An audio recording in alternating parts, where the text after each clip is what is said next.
In our analysis of variance repeated measures video, we looked at the effect of initial years relative to the onset of myopia and ethnicity on refractive error. And we pointed out that we had estimated covariance matrix, or covariance parameters. And in particular, we pointed out this CS diagonal onset.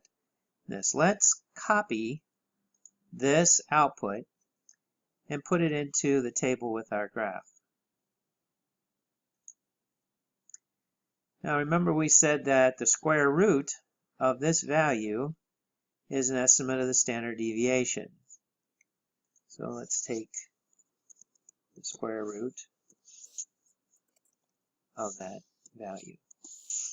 Now, this standard deviation is, when this isn't the same standard deviation as the spread of the entire population, because the population has in it variation due to differences between subjects.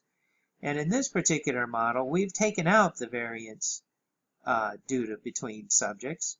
We still have the same means, so the difference between the populations is the same here. But now the underlying population we're talking about is that population that only looks at variability around the ethnicity and the spread due to initial years, or it's within each of those. So it's a much less variable population. We've made our test more sensitive, and sensitive is defined as basically reducing some of this variability in the population by looking at something a little bit different. So it is looking at within a particular ethnicity and a particular year.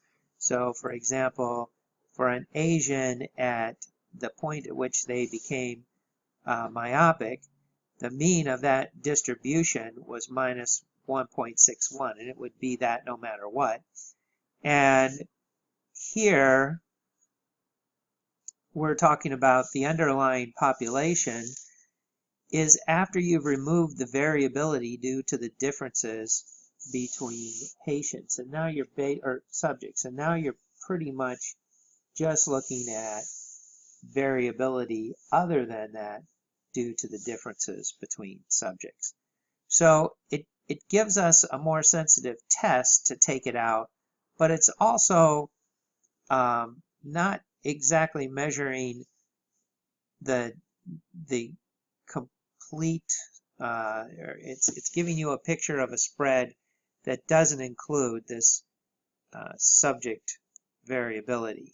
So our effect size is going to be considerably larger. So let's just compute some effect sizes. Let's look at the difference between this year and the previous year. Put in some parentheses there. And divide, so that's the difference between two means, divided by the standard deviation, estimate of the standard deviation. On this one, we'll hit F4, which gives us the dollar signs and fixes that, so that now we can copy down the equation. Let's copy this, and we come down here. We started at line 6, minus 6 years. Let's do that. Let's come down, do it again, minus 6. Do it again, minus 6. So if we look at our output,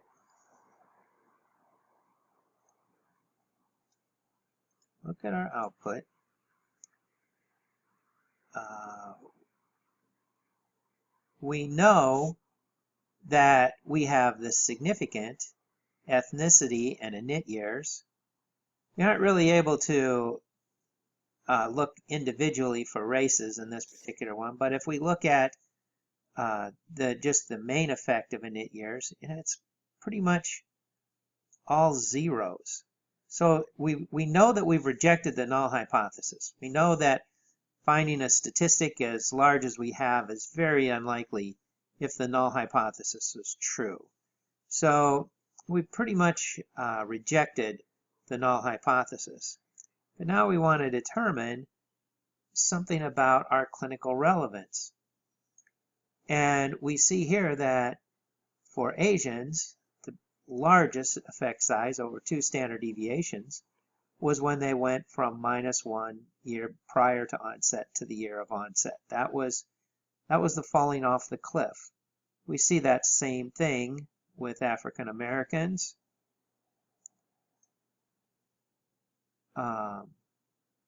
with Hispanics, and also with Caucasians. Now, there are pretty big effect sizes, changes relative to standard deviation over each, it's a standard deviation unit of difference almost every time after the onset of myopia. So this is a pretty big effect. Not only is it statistically significant, but it looks pretty clinically relevant, this change over time. And even though we had several thousand subjects, which would make almost anything statistically significant, we're also noting that the differences are pretty large.